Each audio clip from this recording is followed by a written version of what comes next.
Assalamualaikum warahmatullahi wabarakatuh. Salam mulia kepada alim ulama Bang Sigom Aceh. Salam mulia lung kepada seluruh bangsa Aceh, khususnya yang na di Aceh. Nibak uronyo lung tanggafi katrip hana lung tanggafi video abusi urang gasin yang pungo di Kanada.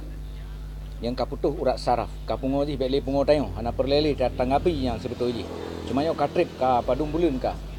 ken lim bulun karak mentun hana lelung tanggapi video urang pungo yang urang gasin puam tatu oh dan nyo merempak lam ngabu laut komet adi anu Kabupaten Nagan Raya. Tanggapan video abusi dari long yang kaji pegah le abusi bahawa bek yuo jih kena waceh hana pu yuo abusi kena waceh karena hana masa jih wo waceh menyo hana masa kah kawo waceh kena abusi bek ka Remandro inan di Kanada, bek ka Behero inan di Kanada, bek ka oo inai Kanada, bek ka Tumena inai Kanada, bek ka hina ulama inai Kanada, bek ka hina maulid Nabi inai Kanada, bek ka hina bangsa Aceh inai Kanada, bek ka pegah Aceh Merdeka inang. Oi pegah legop Aceh Merdeka pun katuna asid. NKRI katuna, Aceh Merdeka katuna, ulama katuna, maulid pun katuna. Ka pegah ulama suhu ya Aceh, sitkah awak pengikut ulama suhu membandung seluruh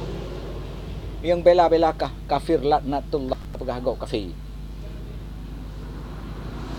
Kapegah lekah kajut hana kau kah waceh yang kapegah lekah uronyan hai abusi urang asin bulun-bulun yang kau likut na pasukan kah ino di Aceh padungga lun tang pasukan kah 4 pasukan kah yang kah lengkap senjata ino di Aceh padung krak bede na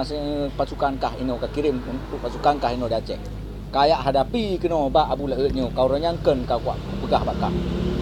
menyo hana masa kau kah keno waceh bek ka oo inai Malaya inan di Kanada ke Malaya tengok telah pegah Malaya bek le ka oo ina bek ka Tumena bek Behe ina bek Reman ina di Kanada ino waceh ka Remandro ino kena kalen hayu kah pu hayu go 4 pasukan kah du minang ya Aceh bek ka oo ino pegah kana pasukan kana bude-bude lebo kah lupa me pegah tego Tumena ati tak tega Tumena kapungo kah bek pungo go ina Aceh betul je hana thotang api le video kah banyak kan rakan-rakan yu tengapi masalah kah hanggau kono Aceh nyo hanggau bek le ka oh inai Kanada